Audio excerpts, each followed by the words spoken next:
Kapag sinabi nating devotion, it's all about dedication, our commitment. Sa verse 16 and 17, binanggit ni Apostle Paul ang tatlong devotion na ito. So at yan ang titignan natin, ang tatlong marka ng devotion na ito. Verse 16. Na ganito ang kanyang sinabi, 16a, let the message of Christ dwell among you richly. Number one na marka ng devotion. Devotion to God's Word. Ganito yan. Maliwanag dyan, kapag sinabi nating devotion or devoted ka kay Christ, una na ipinapakita niyan ay sa kanyang salita. Ang commitment mo sa kanyang salita. Balikan natin yung verse 16 na kanyang sinabi, let the message. Napansin niyo ulit yung unang salita?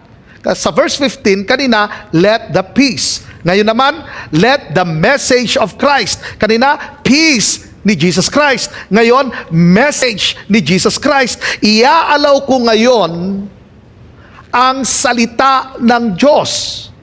So, nakafocus ito sa ating mind bilang mga mananampalataya.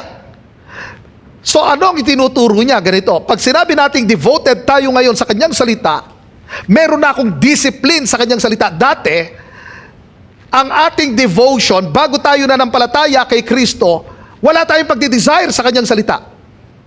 Tandaan niyo, ang devotion na ito inilagay ni Christ sa atin. It means ganito, iba dati ang hinahabol natin. Sa iba tayo nakakomit tayo sa mundong ito. Iba ang laman ng ating isipan. Wala ang isipan natin sa salita ng Diyos. Ang isipan natin, puro sarili natin. Ang mga bagay sa mundong ito. Pero nung tayo ay nanampalataya kay Kristo, inilagay niya sa atin ang bagong devotion na ito, ang devotion sa kanyang salita. So ganito yung ngayon, pinapakinggan natin ang kanyang salita, binabasa natin ang kanyang salita, pinagninilayan natin ang kanyang salita. So ikinumit mo na ang iyong sarili sa salita ng Diyos. So hindi mo masasabing devoted ka kay Christ kung hindi mo dinidesire ang kanyang salita, kung hindi mo inaalaw ang kanyang salita, kung hindi ka committed na magbasa ng kanyang salita everyday. Hindi ka devoted kay Christ. So kailangan everyday, pagbasa, mag-aral, magnilay ng salita ng Diyos. Amen po ba? Verse 16b, as you teach and admonish one another with all wisdom through psalms, hymns, and songs from the Spirit, singing to God with gratitude in your hearts. So, pangalawa na itinuturo rito na marka ng devotion is devotion expressed in worship. Ngayon, ganito yan. Para madali nyo maalala, sa component na ito, tatlong key components. Yung kanina, sa point number 1, nakafocus siya sa head.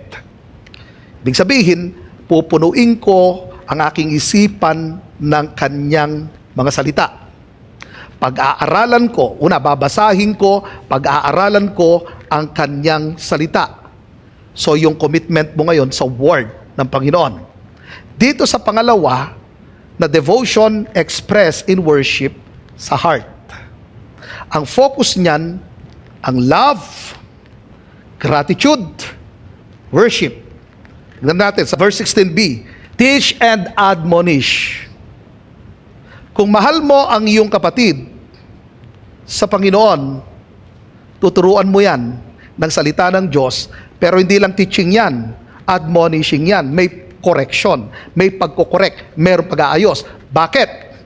Hindi mo kasi pwedeng paghiwalayin ang teaching and admonishing. Ang admonish, anyway, hindi naman puro admonish, then hindi rin naman puro teaching. Kailangan balanse ito.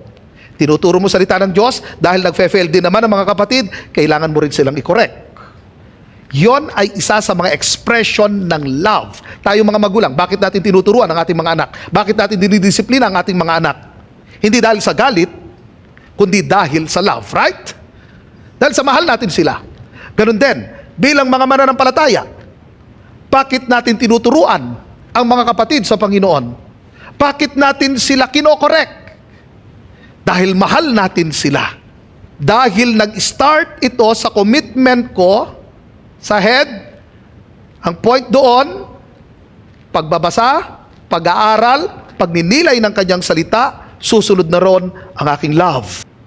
Susunod, ang worship. Di nyo ba napansin dyan?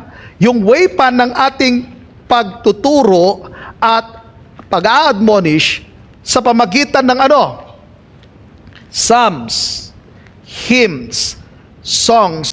Kaya napakahalaga talaga ng mga awiting makalangit. Kaya sa atin, pinipili talaga natin ang mga kanta natin.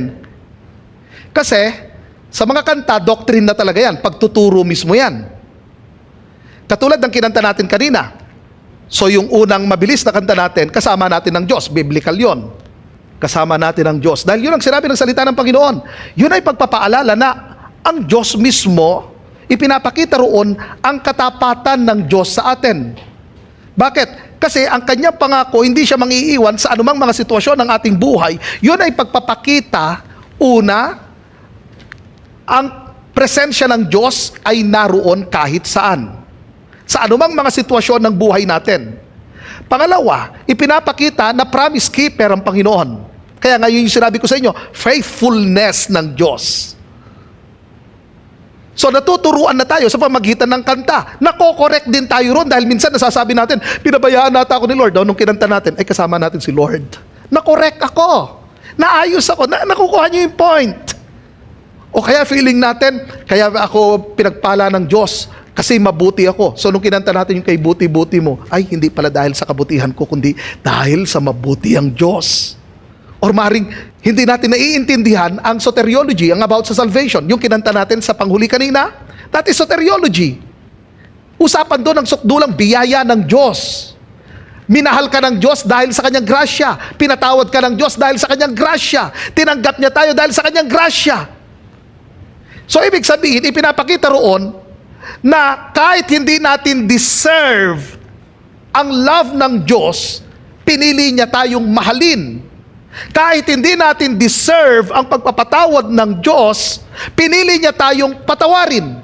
Hindi natin deserve ang salvation, pero iniregalo ng Lord ang salvation, ang eternal life. So doon pa lang sa kanta, naturuan na tayo, na correct na rin tayo.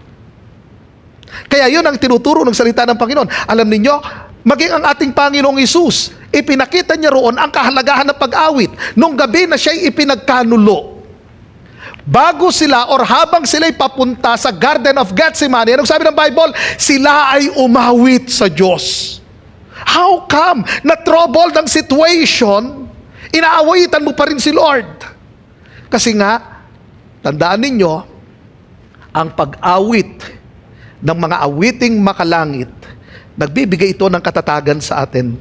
Ito yung nagbibigay ng lakas sa atin.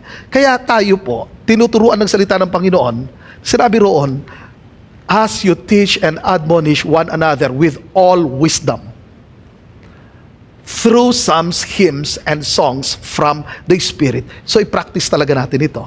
Kaya mahalaga ang mga kanta. Hindi lang basta't nagustuhan lang natin yung tono, unawain din natin yung mga lyrics niya. Amen po ba? Pero hindi doon nag-end. Ang sinabi roon, singing to God with gratitude in your hearts. Kaya nga kanina, sa unang component, yung binanggit ko, sa mind ang focus, tama? Na ang salita ng Diyos, dapat binabasa natin, pinag-aaralan natin, pinagninilayan natin. Sa pangalawang component, nakafocus siya sa heart. Yun ang sinabi niya mismo sa verse 16b, right? Heart. So, ano focus niyan? Ang love. Hindi lang love, gratitude. Pinanggit dyan. At hindi lang yon, worship. Ngayon, tignan natin ang verse 17 na ganito ang kanyang sinabi. Sa devotion yan, ha? Tignan ninyo ang sabi niya, and whatever you do, whether in word or deed, do it all in the name of the Lord Jesus, giving thanks to God the Father through Him. Ano yung pangatlo? Devotion in all actions. Ganito. Sa unang component, mind. Tama? Sa pangalawang component, heart. Pangatlong component, Heto na ngayon, ang ating actions, ang applications, hands. Ang sabi ng Bible, verse 17, anong kanyang sinabi rito? And whatever you do, whether in word or deed, do it all in the name of the Lord Jesus, giving thanks to God the Father through Him. So, ibig sabihin ganito, na ang pagiging devoted kay Christ, hindi lang hanggang isip, hindi lang hanggang puso, kundi merong application. Kasi minsan na nasa isip lang natin, ang pagiging Kristiyano ay sa pamagitan lang ng pagbabasa ko ng salita ng Diyos, pagninilay ko ng salita ng Diyos, sa pamagitan lang ng pagtuturo, sa pamagitan lang ng pagre-rebuke, sa pamagitan lang ng pagkanta. Pero tinuro sa verse 17, ano mang gawin natin, magsalita. At sa mga gawa natin, ang ino-honor natin, si Jesus Christ. Tandaan ninyo, ang salitang disciple sa Greek ay mathetes. Ang ibig sabihin, una doon, pupil, pangalawa, follower. So, hindi ka lang nag-aaral ng salita ng Diyos, kundi inilulubog mo ang iyong sarili, ini-immerse mo ang iyong sarili sa salita ng ating Panginoong Jesus. Ibig sabihin, ia-apply mo na ito. Kasi follower ka ni Jesus Christ.